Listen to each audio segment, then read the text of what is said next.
Assalamualaikum warahmatullahi wabarakatuh. Puji syukur kehadirat Allah Subhanahu wa taala atas rahmat dan karunia-Nya kita berkesempatan untuk menghadiri perkuliahan hari ini dalam keadaan sehat walafiat. Kepada yang terhormat Bapak dan Ibu dosen serta rekan-rekan mahasiswa yang berbahagia. Izinkan saya, Aini Sifana Safitri dengan NIM 2003104 selaku perwakilan dari kelompok 2 untuk membuka presentasi yang akan dibawakan oleh teman-teman saya yang berjudul Struktur Disiplin Ilmu Sosial. Dalam kesempatan ini pula, saya akan memperkenalkan teman-teman saya dari kelompok 2. Yang pertama, Nandita Putria Suwandi dengan NIM 2005343, Jamila Agustin Umusoli dengan NIM 2007544, Putri Sofiatul Maula dengan NIM 2008312, Ervina Yunika dengan NIM 2008708, Siti Adawiyah dengan NIM 2009045, yang terakhir, Mila Andriani Nur Cahya dengan NIM 2009240. Adapun materi yang akan kita bahas yaitu yang pertama, geografi, yang kedua sejarah, yang ketiga ekonomi, yang keempat sosiologi, yang kelima antropologi, yang keenam politik dan pemerintahan, lalu yang terakhir psikologi. Langsung saja kita ke pemateri yang pertama. Assalamualaikum warahmatullahi wabarakatuh. Sebelumnya perkenalkan, nama saya Aini Sifana Safitri dengan NIM 2003104. Di sini saya akan menjelaskan tentang struktur disiplin geografi. Yang pertama, pengertian geografi. Geografi berasal dari kata geo yang artinya bumi dan graphein yang artinya mencitra. Ungkapan tersebut pertama kali disitir oleh Eratosthenes yang mengemukakan kata geografika. Pengertian bumi dalam geografi tersebut tidak hanya berkenaan dengan fisik alamiah bumi saja, melainkan meliputi juga segala gejala dan prosesnya. Oleh karena itu, dalam hal gejala dan proses kehidupan melibatkan kehidupan tumbuh-tumbuhan, binatang, dan manusia sebagai penghuni bumi tersebut. Bintarto 1977 mengemukakan bahwa geografi adalah ilmu pengetahuan yang mencitra, menerangkan sifat bumi, menganalisis gejala alam dan penduduk, serta mempelajari corak khas mengenai kehidupan dan berusaha mencari fungsi dari unsur bumi dalam ruang dan waktu. Jadi kesimpulannya, geografi adalah ilmu yang mempelajari tentang lokasi serta persamaan dan perbedaan atau variasi keruangan atas fenomena fisik dan manusia di atas permukaan bumi. Selanjutnya ada disiplin ilmu geografi atau cabang ilmu geografi, yang diantaranya pertama ada geografi fisik. Nah, cabang ini berfokus pada ilmu geografi yang mempelajari tentang bumi, sehingga ilmu penunjang lainnya itu seperti yang pertama ada biologi. Nah, biologi ini ilmu hayati yang mengkaji tentang kehidupan makhluk di muka bumi ini. Yang kedua ada matematika. Matematika ini ilmu operasional untuk menyelesaikan masalah mengenai bilangan. Yang ketiga ada fisika. Fisika ini mempelajari unsur-unsur pembentuk alam semesta. Dan yang terakhir ada tata surya. Tata surya ini berguna untuk menjelaskan lebih detail tentang materi geografi fisik. Jadi ilmu-ilmu penunjang ini sangat berkaitan dengan ilmu geografi. Selanjutnya ada geografi manusia. Geografi manusia atau yang bisa kita sebut antropogeografi adalah cabang dalam disiplin ilmu geografi yang ditujukan untuk menganalisis lokasi, distribusi, dan organisasi spasial dari hubungan manusia. Nah, geografi manusia ini dibagi menjadi beberapa cabang. Yang pertama ada geografi ekonomi. Geografi ekonomi ini mengadopsi beragam teori dan model antara lain ekonomi neoklasik. Yang kedua ada geografi sejarah. Nah, geografi sejarah ini secara umum dibagi menjadi 4 pendekatan. Yang pertama ada mengenai keadaan geografis masa lalu. Yang kedua ada perubahan landscape. Lalu ada masa lalu yang dijelaskan berdasarkan keadaan geografis masa sekarang. Yang terakhir ada sejarah yang bersifat geografis. Yang ketiga ada geografi populasi. Geografi populasi ini meliputi tentang pemetaan yang kontemporer dalam distribusi populasi. Lalu yang keempat ada geografi sosial.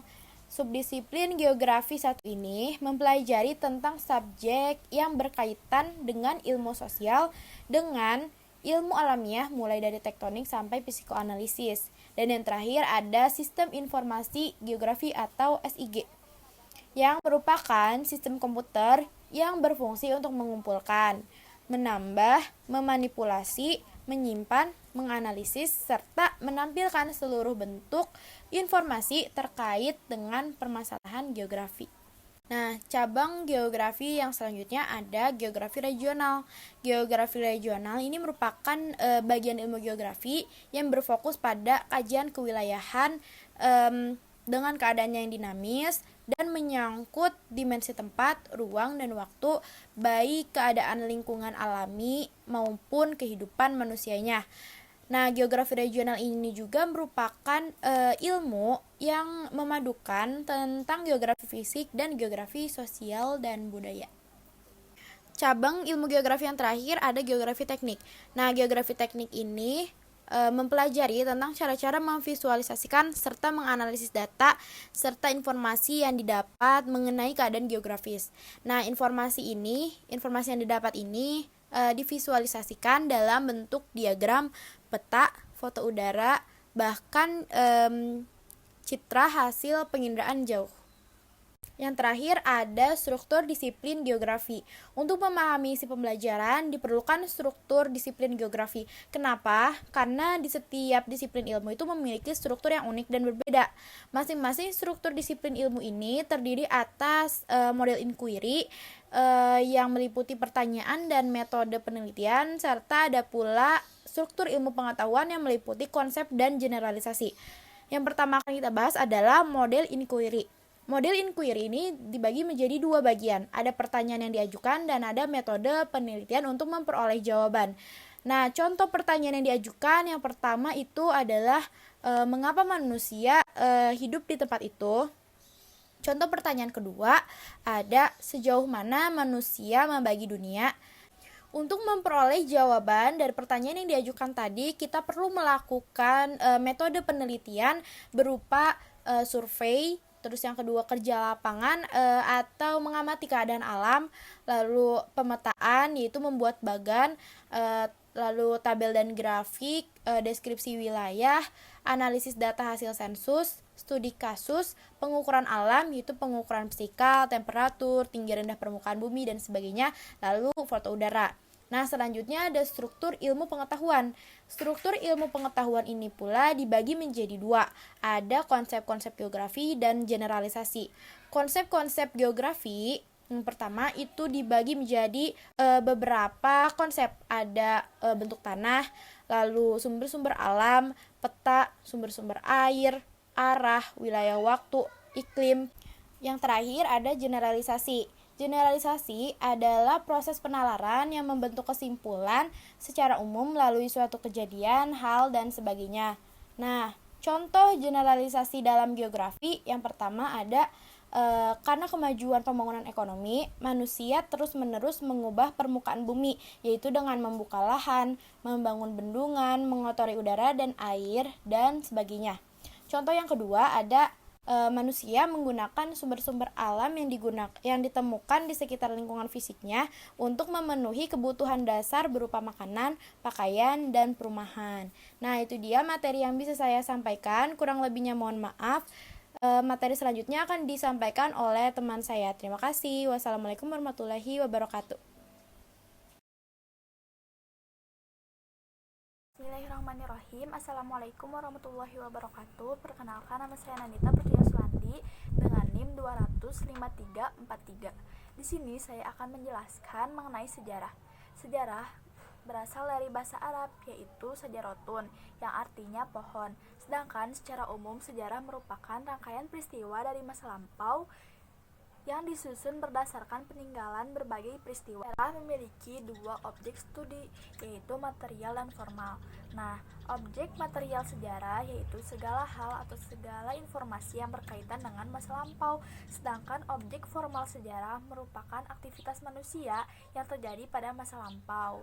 Selanjutnya ada ruang lingkup sejarah. Yang pertama, sejarah sebagai peristiwa. Kenapa disebut sebagai peristiwa? Karena sejarah itu benar-benar ada. Yang kedua, sebagai ilmu pengetahuan. Karena sejarah mempelajari kenyataan dengan mengadakan penelitian tentang peristiwa masa lampau. Yang ketiga, sebagai kisah. Karena sejarah itu adalah rangkaian kisah dan cerita berupa narasi yang disusun dengan berdasarkan pada ingatan masa lampau. Yang keempat, ada sebagai seni. Walaupun sejarah itu diperoleh dengan cara yang ilmiah, tetapi cara penulisannya berdasarkan bahasa dan seni penulisannya. Nah, yang selanjutnya adalah tujuan mempelajari sejarah. Tujuan mempelajari sejarah dibagi menjadi dua, yaitu nilai intrinsik dan nilai ekstrinsik. Nah, nilai intrinsik mempelajari sejarah yang pertama, sejarah sebagai ilmu pengetahuan. Yang kedua, sejarah sebagai cara mengetahui tentang masa lampau. Yang ketiga, sejarah sebagai pernyataan pendapat. Selanjutnya ada nilai ekstrinsiknya. Nah, yang pertama, sejarah sebagai untuk memberikan inspiratif, yaitu untuk memberikan inspirasi dan pemikiran kepada generasi muda saat ini agar lebih mencintai NKRI. Yang kedua, digunakan untuk sebagai rekreatif. Nah, karena tempat bersejarah itu dapat digunakan untuk berrekreasi dan akan membawa dampak bagi perekonomian di daerah tersebut. Nah, selanjutnya itu adalah struktur sejarah. Yang pertama ada pertanyaan yang diajukan. Nah, di sini contoh pertanyaannya ada yang pertama, apa sih yang terjadi pada masa lampau? Yang kedua, sejauh mana sebab dan akibat dari peristiwa-peristiwa masa lalu dapat dibentuk? Dan yang ketiga, apakah masyarakat yang besar dapat menciptakan peristiwa yang besar? Nah, itu contoh dari pertanyaan yang diajukan. Selanjutnya ada metode penelitian. Nah, caranya yang pertama, analisis dokumen umum seperti surat kabar, majalah, dan lain sebagainya. Yang kedua, ada analisis dokumen pribadi. Nah, seperti surat-surat, catatan harian, jurnal, dan lain sebagainya. Yang ketiga, ada analisis peninggalan bangunan seperti jembatan, gedung, jalan, dan lain sebagainya. Selanjutnya ada analisis benda bukan cetakan. Di sini maksudnya seperti foto, lukisan, rekaman suara, video, atau dan lain sebagainya. Selanjutnya wawancara, dan yang terakhir ada observasi peristiwa sekarang. Nah, itu saja dari pengertian sejarah, kurang lebihnya mohon dimaafkan. Wassalamualaikum warahmatullahi wabarakatuh. Bismillahirrahmanirrahim. Sebelumnya, saya Siti Adawiyah dengan NIM 2009045 akan menjelaskan pembahasan ketiga mengenai struktur disiplin ekonomi. Sebelumnya di sini saya akan menjelaskan bagaimana pengertian dari ilmu ekonomi tersebut. Ilmu ekonomi merupakan salah satu studi yang membahas bagaimana langkahnya sumber-sumber yang dimanfaatkan untuk memenuhi kebutuhan manusia yang tidak terbatas. Pentingnya manajemen kelangkaan ini secara khusus dibagi menjadi ke dalam dua bagian, yaitu analisis ekonomi dan kebijakan ekonomi. Pembahasan ini dimulai dengan menerapkan analisis ilmu ekonomi atau ilmu ekonomi normatif, yaitu bagian yang berkaitan dengan studi kelangkaan yang bersifat ilmiah dan pengalokasian sumber-sumber. Selanjutnya di sini saya akan membahas mengenai bagian-bagian ilmu sosial ekonomi.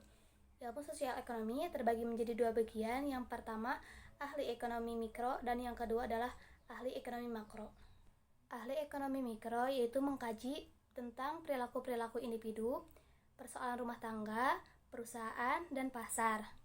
Para ahli ini tertarik mengkaji bagaimana harga suatu barang dan jasa itu ditentukan, bagaimana harga dapat menentukan pola pasar, dan bagaimana pola itu ditentukan oleh pasar dan tindakan pemerintah. Sedangkan ahli ekonomi makro mengkaji tentang keberfungsian ekonomi secara keseluruhan. Mereka tertarik mengkaji bagaimana pendapatan dan pengeluaran ekonomi, tingkat pekerjaan, dan pergeseran harga rata-rata pasar. Namun tidak hanya itu, ada dua bidang spesialisasi tambahan, yakni sejarah ekonomi dan ekonomi komparatif. Ahli sejarah ekonomi menjembatani dua bidang ilmu sosial dengan cara menjelaskan keadaan ekonomi saat ini akibat perkembangan ekonomi di masa lampau.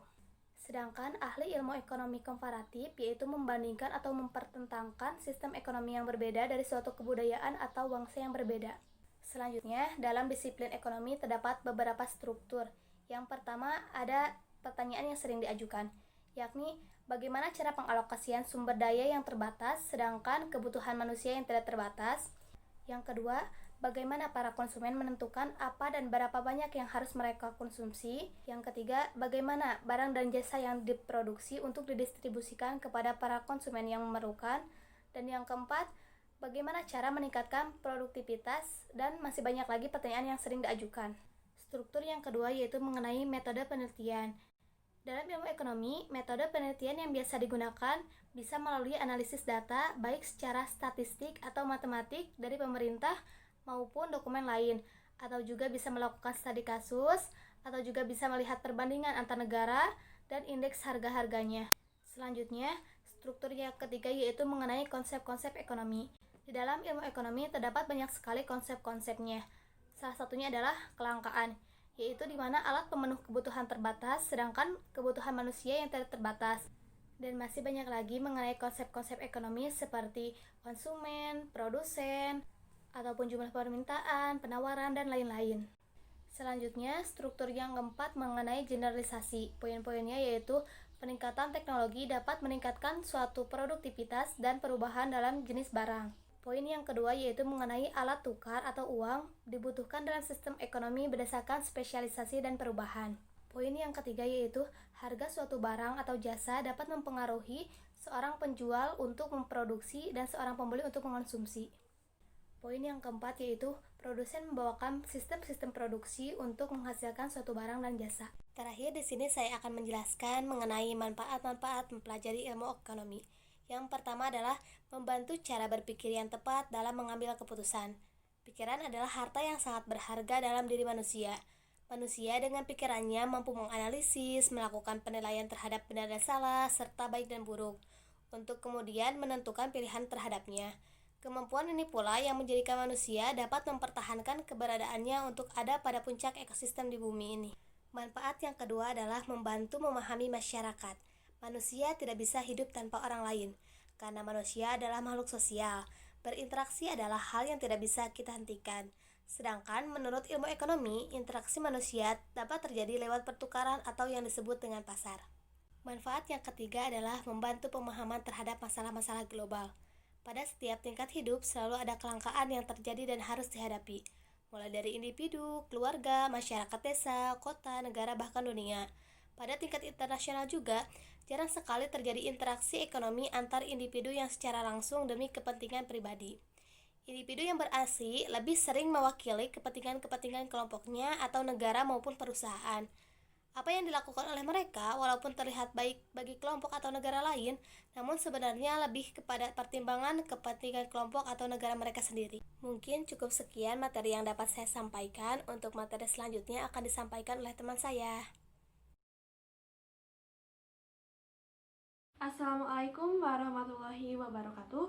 Perkenalkan, nama saya Mila Andriani Cahya dengan NIM 2009240. Di sini saya akan menjelaskan tentang sosiologi, mulai dari pengertiannya, objek studi sosiologi, ruang lingkup sosiologi, tujuan dan manfaat, serta struktur dari disiplin ilmu sosiologi. Nah, yang pertama yaitu pengertian dari sosiologi. Saya akan mengutip dari Max Weber. Sosiologi merupakan ilmu yang mempelajari, memahami, serta mencoba untuk merangkum suatu tindakan sosial beserta sebab akibatnya. Nah, telah kita ketahui bahwa sosiologi adalah ilmu yang mempelajari tentang interaksi sosial. Di antaranya ada dengan hubungan antar manusia dengan manusia. Bisa itu dari individu dengan individu, individu dengan kelompok, maupun kelompok dengan kelompok. Nah, menurut Sorokin dalam bukunya yang berjudul Culture and Personality menjelaskan bahwa sosiologi merupakan suatu ilmu yang mempelajari tentang gejala-gejala sosial dengan sudut pandang umum dan juga menelaah sifat esensial atau sifat penting dari gejala-gejala tersebut. Tidak lupa bahwa sosiologi merupakan salah satu dari ilmu-ilmu sosial yang di dalamnya terdapat pola-pola hubungan manusia. Lalu yang kedua yaitu adanya objek studi sosiologi. Telah kita ketahui bahwa sosiologi itu mempelajari tentang interaksi sosial. Nah, di dalam interaksi sosial tersebut terdapat hubungan-hubungan antar manusia. Nah, hubungan antar manusia itu di dalamnya terdapat beberapa objek studi, yang mana objek studinya yaitu yang pertama, sekelompok orang yang tinggal bersama dalam waktu yang agak lama atau berkelanjutan. Nah, orang yang hidup bersama akan memunculkan komunikasi serta interaksi, sehingga dengan begitu akan terciptanya suatu sistem peraturan dan juga identitas dari kelompok tersebut, serta akan mempunyai tujuan bersama. Lalu yang kedua yaitu merupakan satu kesatuan. Nah, kita sebagai bangsa Indonesia yang dilatar belakangi oleh beragam suku yang berbeda-beda, kita harus bisa hidup bersama. Salah satunya, kita harus mentoleransi perbedaan. Sehingga dengan kita bisa hidup mentoleransi perbedaan, tujuan kita akan tercapai. Dan jika kita tidak toleransi, maka tujuan yang ingin kita capai tidak akan tercapai, karena kita hidupnya terpecah belah. Lalu yang ketiga, karena kita telah hidup bersama dan juga merupakan satu kesatuan, maka akan tercipta suatu sistem, di mana sistem tersebut terdapat nilai-nilai, norma-norma, serta kebudayaan yang berlaku di masyarakat. Nah, lalu yang ketiga ada ruang lingkup sosiologi. Nah, sosiologi tersebut memiliki cakupan yang sangat luas serta memiliki banyak cabang yang dipersatukan. Nah, ruang lingkup sosiologi ini terdiri dari sosiologi pendidikan, sosiologi pedesaan, sosiologi industri, sosiologi perkotaan, dan juga sosiologi keluarga. Nah, yang pertama yaitu sosiologi pendidikan. Menurut Ed C. Robin, sosiologi pendidikan merupakan salah satu ilmu sosiologi yang di dalamnya khusus untuk menelaah struktur dan juga dinamika proses belajar.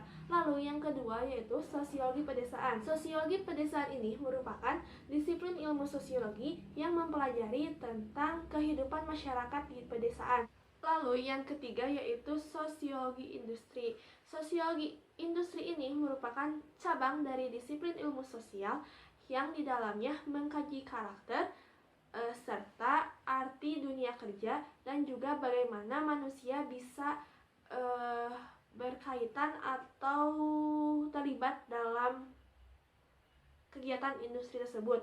Lalu yang keempat adalah sosiologi perkotaan, di mana sosiologi perkotaan ini merupakan ilmu yang mengkaji tentang interaksi sosial, yang mana kota merupakan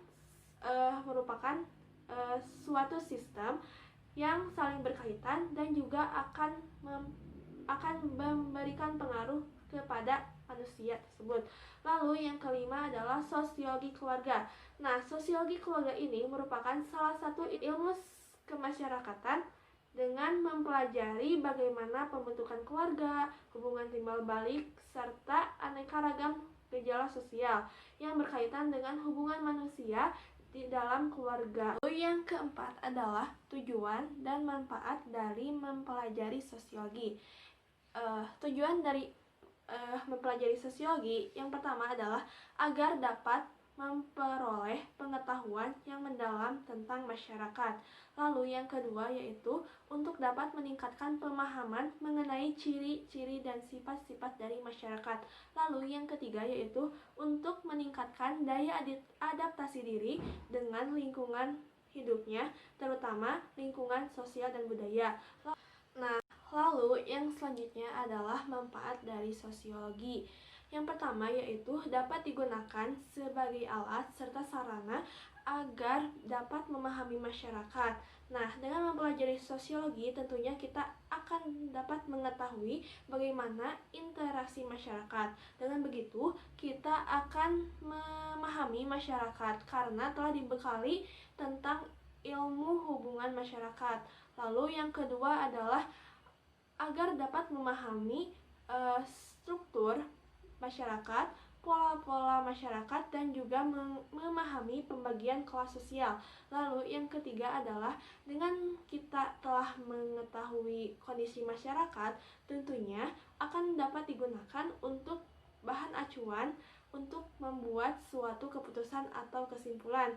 Lalu yang keempat adalah tentunya kita akan dapat membuat pertimbangan untuk menyelesaikan suatu permasalahan yang ada di masyarakat. Lalu yang kelima adalah dengan adanya data masyarakat, maka akan mempermudah kita dalam proses kegiatan seperti kegiatan pembangunan. Tentunya akan membantu kita dalam proses perencanaan, pelaksanaan, dan juga sampai adanya evaluasi dari hasil kegiatan tersebut. Lalu yang kelima adalah struktur dari disiplin ilmu sosiologi.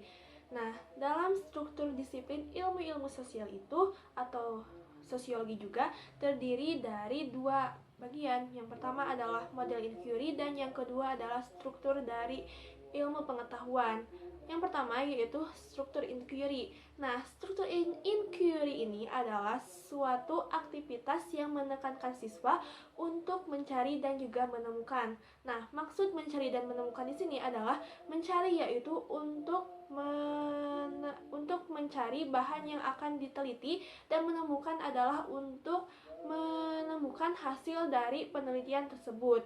Nah, yang pertama adalah model inquiry ini terdiri dari dua. Yang pertama adalah pertanyaan-pertanyaan yang diajukan dan yang kedua adalah metode penelitian.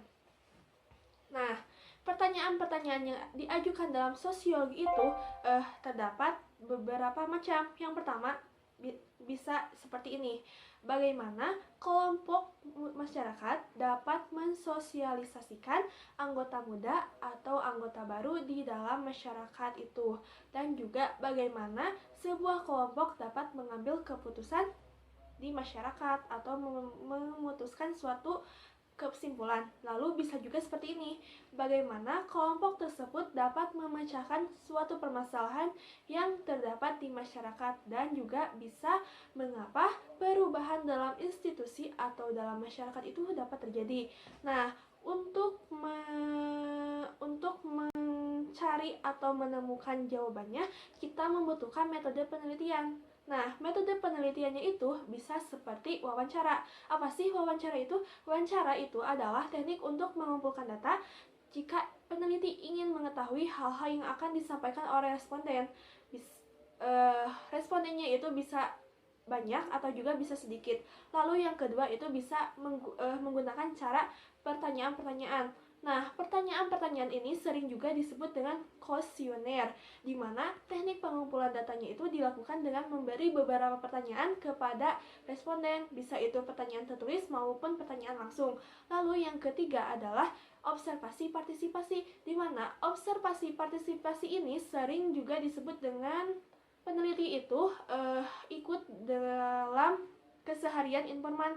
Jadi, observasi partisipasi ini adalah kita sebagai peneliti itu ikut dalam keseharian objek yang akan diobservasi. Lalu selanjutnya adalah studi kasus. Nah, studi kasus ini merupakan strategi atau metode penelitian yang digunakan untuk memecahkan serta mengungkapkan kasus-kasus tertentu. Lalu adanya analisis data demografi. Nah, analisis data demografi ini bisa dilihat dari sensus penduduk untuk mengetahui data-data masyarakat. Lalu selanjutnya adalah studi longitudinal. Nah, studi longitudinal ini merupakan metode penelitian yang menggambarkan serangkaian penelitian baik itu sebelum penelitian maupun sesudah penelitian. Lalu ada juga observasi naturalistik. Nah, observasi naturalistik ini merupakan observasi yang didasari dengan kejujuran atau juga tanpa adanya manipulasi hasil dari penelitian itu. Lalu yang terakhir adalah eksperimen laboratorium, di mana penelitiannya untuk mengumpulkan data-data tersebut itu dilakukan di laboratorium. Nah, lalu yang selanjutnya adalah struktur ilmu pengetahuan, yang mana struktur ilmu pengetahuan ini terdiri dari konsep-konsep sosiologi dan juga generalisasi. Nah, konsep-konsep sosiologi itu banyak sekali macamnya. Saya di sini akan mengambil 4 contoh. Yang pertama adalah kelompok. Kelompok adalah sekumpulan orang yang mana memiliki identitas yang sama dan juga adat istiadat yang sama serta norma yang sama sehingga dapat mengatur pola-pola interaksi antar manusia. Lalu yang kedua yaitu institusi. Nah, institusi ini merupakan sebuah organisasi atau lembaga yang didirikan atas dasar undang-undang, adat istiadat ataupun kebiasaan dengan memiliki tujuan agar dapat bermanfaat bagi masyarakat. Lalu yang selanjutnya adalah sosialisasi. Nah, sosialisasi ini merupakan proses mempelajari norma-norma, nilai-nilai, peran, serta hal-hal lain yang dibutuhkan untuk bisa berpartisipasi dalam kehidupan masyarakat. Itu pengertian dari MacLeper. Lalu yang terakhir adalah keluarga. Nah, menurut Bailon dan juga Maglaya, keluarga adalah adanya dua individu atau lebih yang tinggal dalam suatu tempat atau rumah yang sama dengan memiliki hubungan darah, perkawinan, ataupun adopsi. Nah, lalu struktur dari ilmu pengetahuan yang selanjutnya adalah generalisasi. Nah, generalisasi ini adalah gabungan dari konsep-konsep sehingga menghasilkan sebuah kesimpulan yang bersifat nyata. Contoh dari generalisasi adalah seperti ini. Keluarga akan dapat mengubah fungsi respon terhadap perubahan dalam gerakan teknologi dan sosial. Lalu generalisasi yang selanjutnya adalah masyarakat tentunya harus memahami aturan sosial dengan menggunakan kombinasi tekanan kelompok, sosialisasi, ataupun kekuatan apabila masyarakat ingin mempunyai situasi yang aman dan tentram. Sekian dari saya, terima kasih. Perkenalkan, nama saya Jamila Agustino Musoli dengan NIM 2007544. Kali ini saya akan menjelaskan tentang antropologi. Pengertian antropologi menurut Astawa, secara harfiah antropologi berasal dari bahasa Yunani, yaitu anthropos yang berarti manusia dan logos artinya ilmu. Antropologi merupakan disiplin ilmu yang luas mempelajari tentang kebiasaan atau habit dan budaya manusia di dalam suatu kelompok. Adapun objek studi antropologi menurut Kartika S. Haryanti adalah manusia di dalam masyarakat suku bangsa, kebudayaan, dan perilakunya. Ruang lingkup antropologi secara makro dibagi menjadi dua bagian, ada fisik dan budaya. Yang pertama, antropologi fisik, yaitu mempelajari manusia sebagai organisme biologis yang melacak perkembangan manusia menurut evolusinya dan menyelidiki variasi biologisnya dalam berbagai jenis. Dan biasanya para ahli ilmu antropologi fisik menggunakan teknik-teknik ilmu pengetahuan alam dalam studi makhluk hidup maupun yang sudah berupa fosil atau primat binatang. Adapun cabang-cabang antropologi fisik, yang pertama ada paleontologi primat, yaitu ilmu yang mempelajari deskripsi dari varietas-varietas manusia yang tidak ada lagi di dunia. Yang kedua ada evolusi manusia, yaitu ilmu yang mempelajari perkembangan manusia yang masih hidup dan tentang perbedaan seks dari variasi perorangan. Yang kelima, antropologi rasial, yaitu ilmu yang mempelajari tentang penggolongan manusia dalam kelompok-kelompok ras, sejarah ras manusia, dan hal-hal tentang pencampuran ras. Ruang lingkup antropologi yang kedua yaitu antropologi budaya, memfokuskan perhatiannya pada kebudayaan manusia ataupun cara hidupnya dalam masyarakat. Nah, biasanya para ahli antropologi budaya mempelajari bagaimana bagian-bagian budaya itu cocok dalam membentuk keseluruhan budaya manusia yang bermakna, atau mereka dapat memilih dan mempelajari jumlah kebudayaan berdasarkan pola-pola perilaku untuk mendapatkan perspektif antar budaya tentang kondisi manusia. Cabang-cabang antropologi budaya, yang pertama ada arkeologi yang mempelajari benda-benda peninggalan lama. Yang kedua, etnolinguistik mempelajari kebudayaan manusia di dalam kehidupan bermasyarakat. Yang ketiga, etnologi mempelajari tentang kebudayaan manusia di muka bumi. Tujuan antropologi untuk meningkatkan pemahaman manusia tentang diri manusia itu sendiri atau satu sama lain. Perhatian utama para antropolog yaitu aplikasi atau penerapan pengetahuan untuk solusi masalah manusia. Terdapat nilai guna dalam mempelajari antropologi. Yang pertama, dapat mengetahui pola perilaku manusia dalam kehidupan bermasyarakat. Yang kedua, dapat mengetahui kedudukan serta peran yang harus dilakukan sesuai dengan karakteristik daerahnya. Yang ketiga, memperluas wawasan terhadap tata pergaulan umat manusia di seluruh dunia.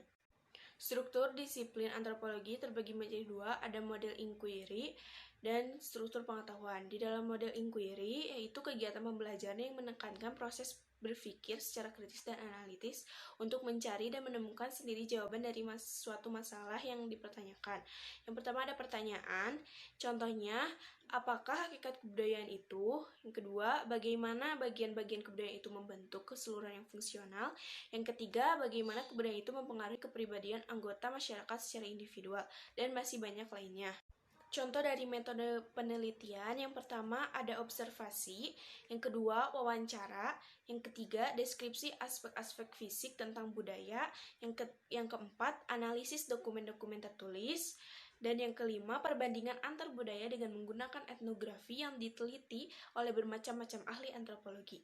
Struktur ilmu pengetahuan terbagi menjadi dua, ada konsep-konsep antropologi dan generalisasi. Konsep-konsep antropologi yang pertama ada kebudayaan. Kebudayaan adalah seluruh cara kehidupan dari masyarakat dan tidak hanya mengenai sebagian tata cara hidup saja yang dianggap lebih tinggi dan lebih diinginkan.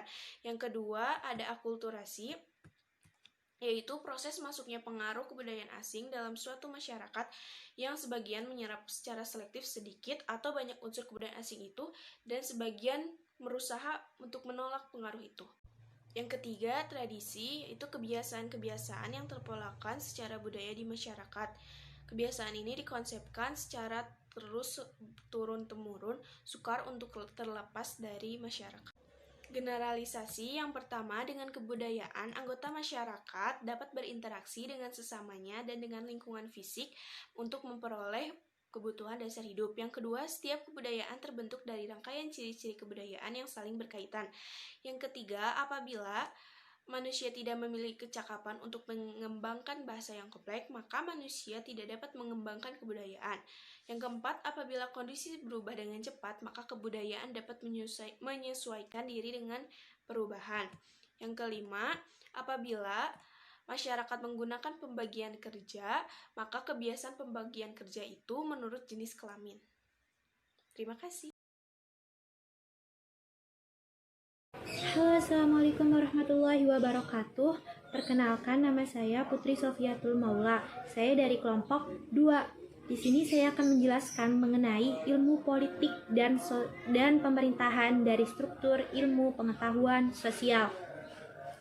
Nah, yang pertama, saya akan menjelaskan mengenai pengertian dari ilmu politik dan pemerintahan itu sendiri. Jika berkaitan dengan ilmu politik dan pemerintahan, apa sih yang ada di benak kalian? Ya, pasti berkenaan dengan masalah kekuasaan, sumber kekuasaan, konflik-konflik, pengaruh, pembuat, dan pelaksana dari kebijakan yang dari pemerintah itu sendiri. Oke, yang kedua saya akan menjelaskan mengenai objek ilmu pemerintahan dan politik. Objek dari ilmu politik dan pemerintahan terbagi menjadi dua. Yang pertama objek formal dan yang kedua objek material. Apa sih objek formal itu? Objek formal yaitu suatu yang berkaitan tentang hal yang memusatkan pada suatu yang terjadi pada hal tersebut. Jadi, apa aja yang memusatkan pada ilmu politik dan pemerintahan itu tuh apa gitu. Nah, objek formal dari ilmu politik dan pemerintahan yaitu kekuasaan. Kenapa kekuasaan? Karena dalam ilmu politik dan pemerintahan mempelajari tentang pembagian kekuasaan yang memusatkan pada permasalahan kehidupan antar masyarakat atau golongan. Oke, yang kedua, objek material. Objek material dari ilmu politik dan pemerintahan yaitu negara. Kenapa negara? Karena dalam ilmu politik dan pemerintahan mempelajari tentang negara itu sendiri, tujuan-tujuan negara, bagaimana lembaga-lembaga dalam negara itu mencapai tujuan-tujuannya. Ya, pokoknya bagaimana negara itu bisa terjadi gitu. Sebagaimana kita tahu kalau objek material pasti berkenaan dengan bahan kan? Nah, bahan dari ilmu politik dan pemerintahan itu sendiri yaitu adanya suatu negara. Oke, selanjutnya saya akan menjelaskan mengenai ruang lingkup ilmu politik dan pemerintahan, di mana dibagi menjadi 4. Yang pertama, bidang teori. Yang kedua, bidang lembaga-lembaga. Yang ketiga, bidang kepartaian, golongan, dan pendapat umum. Dan yang keempat, bidang hukum internasional.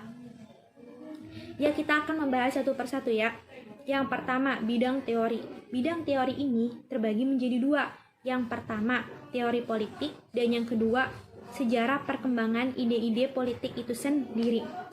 Teori politik, generalisasi dari fenomena-fenomena politik, renungan atau bahasan atas tujuan dari kegiatan politik, cara-cara bagaimana tujuan itu dapat terwujud, dan kemungkinan-kemungkinan masalah yang timbul dari politik itu sendiri. Nah, yang kedua, sejarah perkembangan ide-ide politik terbagi menjadi 4 fase. Yang pertama, tradisi klasik. Tradisi klasik ini tokohnya yaitu Pluto dan Aristoteles.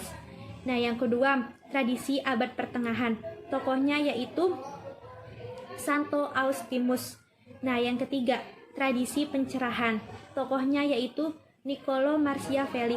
Dan yang keempat, abad modern. Tokohnya yaitu Karl Heinrich Marx. Selanjutnya yaitu bidang lembaga-lembaga. Bidang lembaga-lembaga ini terdiri dari UUD, pemerintah nasional, pemerintah lokal atau daerah, dan fungsi ekonomi dan sosial dari pemerintah itu sendiri. UUD, Undang-Undang Dasar. Sebagaimana kita tahu, Undang-Undang Dasar pasti bermuatan tentang peraturan-peraturan yang ada di suatu negara tersebut. Nah, yang kedua, pemerintah nasional. Pemerintahan nasional berarti struktur yang ada pada lembaga negara tersebut. Nah, yang ketiga, pemerintah lokal atau daerah. Itu sebagaimana daerah otonom. Nah, yang keempat yaitu fungsi ekonomi dan sosial dari pemerintah. Fungsi ekonomi ini terdiri atas fungsi stabilitas, fungsi alokasi, dan fungsi distribusi. Fungsi stabilitas. Apa sih fungsi stabilitas ini? Fungsi stabilitas yaitu kestabilan dari pemerintah tentang ekonomi, sosial, politik untuk masyarakatnya. Nah, yang kedua, fungsi alokasi. Fungsi alokasi yaitu dari pemerintah, fungsinya yaitu penyedia barang dan jasa publik. Seperti contoh, jalan raya, gedung sekolah. Nah, yang ketiga, fungsi distribusi. Fungsi distribusi ini sebagaimana yaitu fungsi pemerataan. Selanjutnya yaitu fungsi sosial dari pemerintah. Fungsi sosial dari pemerintah mencakup fungsi pengaturan, pelayanan, dan pemberdayaan. Oke, selanjutnya yang ketiga yaitu bidang kepartaian, golongan, dan pendapat umum. Bidang kepartaian. Bidang kepartaian ini terdiri dari partai-partai politik yang memiliki visi, misi, dan tujuan untuk meraih sebuah jabatan eksekutif dan legislatif. Kemudian golongan. Golongan ini terdiri dari golongan asosiasi. Nah, kemudian pendapat umum. Pendapat umum ini yaitu suatu pendapat dari khalayak umum yang diterima pada masyarakat itu. Kemudian selanjutnya bidang hubungan internasional. Bidang hubungan internasional ini mencakup politik internasional, organisasi dan administrasi internasional, dan hukum internasional. Selanjutnya saya akan menjelaskan mengenai manfaat dan tujuan dari ilmu politik dan pemerintahan. Manfaat ilmu politik dan pemerintahan yaitu yang pertama, memberi jalan yang lebih baik dalam hal negosiasi antar kelompok dalam masyarakat. Yang kedua, membahagiakan hidup masyarakat yang tinggal dalam wilayah yang sama. Kemudian saya akan menjelaskan mengenai tujuan ilmu politik dan pemerintahan. Yang pertama yaitu adanya tindakan politik. Tindakan politik ini semisal menelaah kesalahan-kesalahan yang dilakukan oleh pengusaha pengusaha dan berusaha menyadarkan bahwa tindakan mereka itu salah. Kemudian yang kedua, politik sebagai ilmu-ilmu menaruh perhatian pada dalil-dalil keabsahan, percobaan, keragaman, hukum, dan penentuan asas-asas universal. Kemudian saya akan menjelaskan mengenai struktur ilmu politik dan pemerintahan. Mengenai struktur ilmu politik dan pemerintahan, teman-teman bisa membaca di PowerPoint yang sudah ditampilkan oleh kelompok saya. Di situ saya sudah menjelaskan mengenai struktur ilmu pengetahuan, struktur ilmu politik dan pemerintahan benar-benar jelas. Jadi tinggal dibaca aja ya. Oke, saya Putri Sofiatul Maula, pamit undur diri. Mohon maaf jika banyak kesalahan dan semoga bermanfaat. Wabillahi taufiq wal hidayah. Wassalamualaikum warahmatullahi wabarakatuh.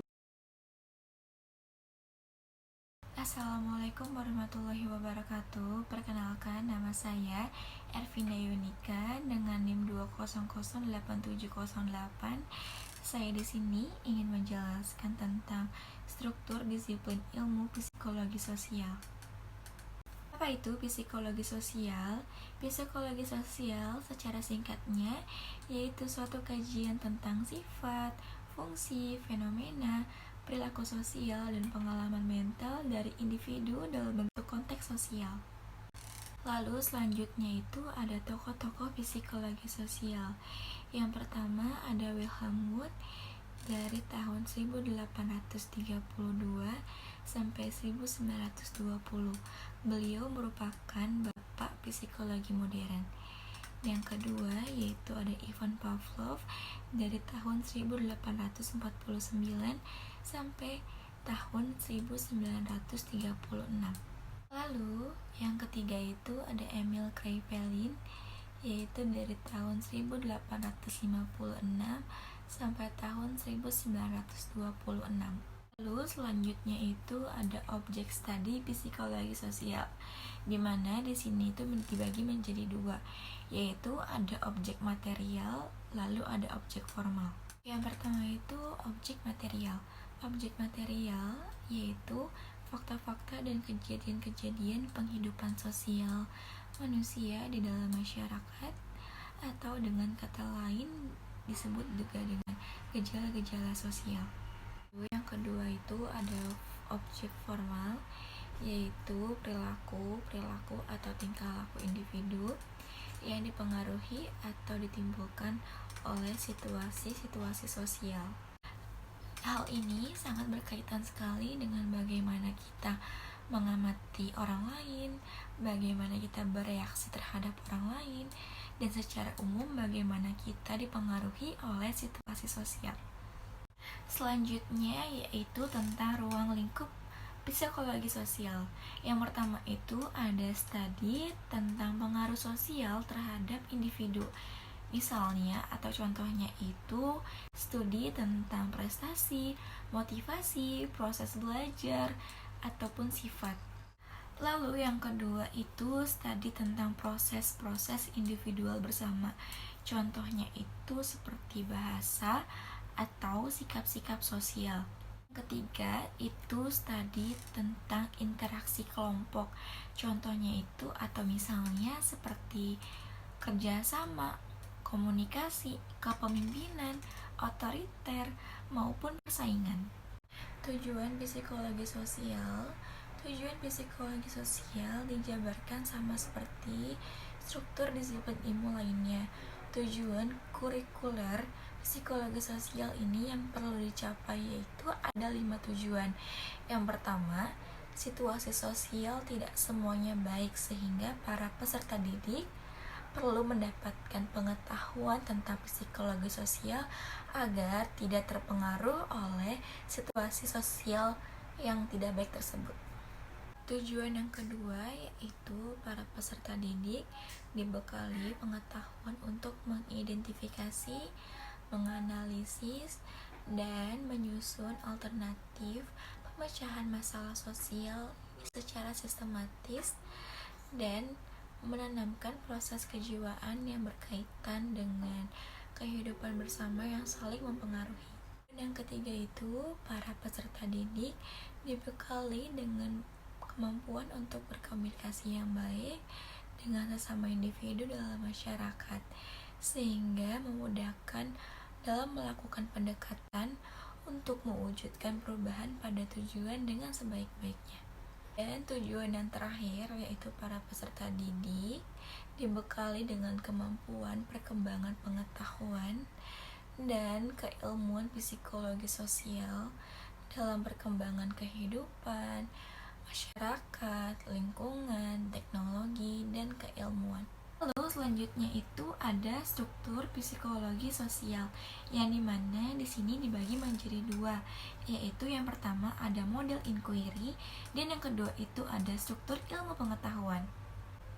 Model inquiry di sini pun juga dibagi menjadi dua lagi, yaitu yang pertama ada pertanyaan yang diajukan.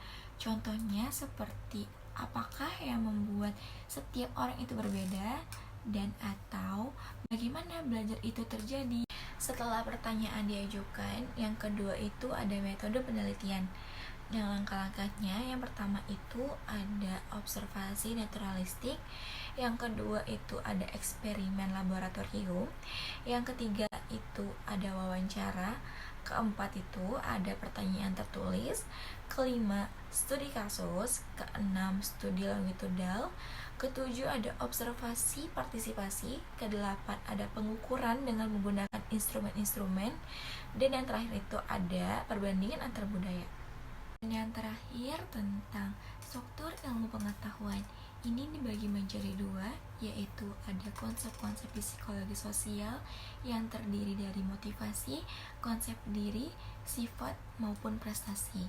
Motivasi adalah suatu keadaan dan ketegangan individu yang membangkitkan atau mendorong menuju pada suatu tujuan untuk mencapai suatu kebutuhan atau keinginan.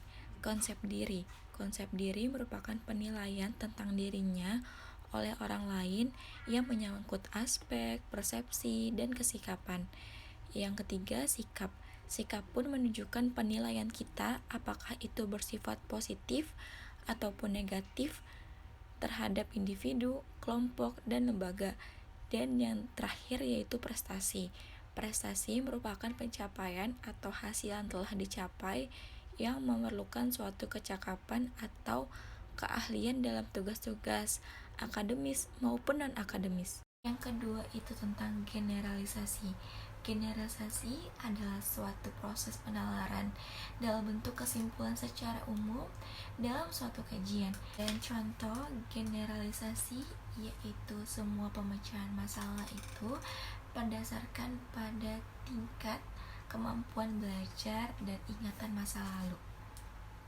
Sekian penjelasan dari saya. Mohon maaf apabila ada kesalahan ataupun kekurangan. Dan terima kasih. Wassalamualaikum warahmatullahi wabarakatuh.